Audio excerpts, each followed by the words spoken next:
Tom, congratulations. I suppose today was just about getting that 3 points, wasn't it? Obviously having not played for a little while. Yeah, it was a difficult game and we knew it was going to be tough conditions. We played here this time last year and the pitch is heavy underfoot. It was better today, but it's heavy underfoot, and it's our first proper competitive game in a long time since the FA Cup, and it's about 3 points on the road. And yeah, there's things we wanted to do better, but all things considered, you know, we look at this, we've played them twice now, we've got 6 points from both games, and that's all we can ask of the squad. Obviously you mentioned it there, it's been a long time really, hasn't it? I know we played the friendly last week, but it's been a long time since we've last played competitively. What did you make of the application that the girls gave out there? I think we were sloppy in the first 20 minutes, 25, and that was a bit of dusting the cobwebs off, but they grew into the game and some of the patterns we've been working on in training started to pay off. The key thing for us is that we've got high expectations, and sometimes about us as coaching staff managing those expectations and what we expect from the players.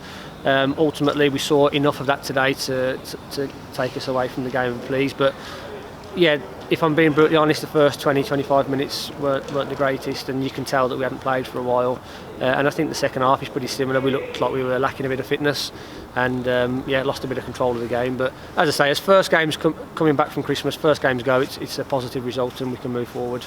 You obviously opted for the three at the back today, and a lot of the creation I felt was coming from the wide areas. Was that a plan of yours? And I suppose it's highlighted by the fact that all 3 goals were from crosses. Yeah, so it's a weakness that we think we've had over the last year and a half now. He's getting into the final third and not really having enough bodies in the box to punish teams. So we thought adding an extra striker up top, so we played 2 9s today and 2 out and out wide players, and that gave us a lot more width and it stretches the opposition's back line. And yeah, the back 3 just give you a little bit of cover then. If you play 2 centre backs with so many players going forward, you can get caught in the counter, and the 3 allows you to defend wide areas and still control the centre. So that was the reason. Just felt like we were creating lots of chances but not really punishing teams, and we're hoping that this will give us that little extra edge to start scoring some more goals. And obviously you played Becky up front as well. I mean, she was a threat throughout, wasn't she? Obviously got the 2 goals as a reward. Yeah, she's a proper old-fashioned poacher, goal scorer. Those are old enough to remember, like your Ruud van Nistelrooy's and those players that they're always in and around the box and they're a handful. And even her goal last week in the friendly, it was a rebound or a spill off the keeper, but she was there to put it into the net, and that's what she brings. And you know, she's got loads of experience. She's played at a higher level than this, and she's an invaluable part of what we're trying to do going forward.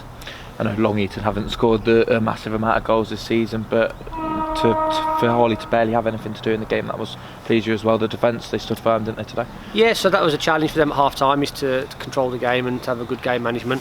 The last thing we wanted to do was to concede a goal away, and we did really well. They had a couple of little moments, but I don't actually remember Harley having to make a proper save. I think a lot of the problems we had or had to face were from our own errors, so that's a positive. But obviously there's tougher tests coming up over the next couple of weeks. We've got Sporting Cowser next week and then Doncaster the week after, so yeah, we'll be challenged a lot more in those games.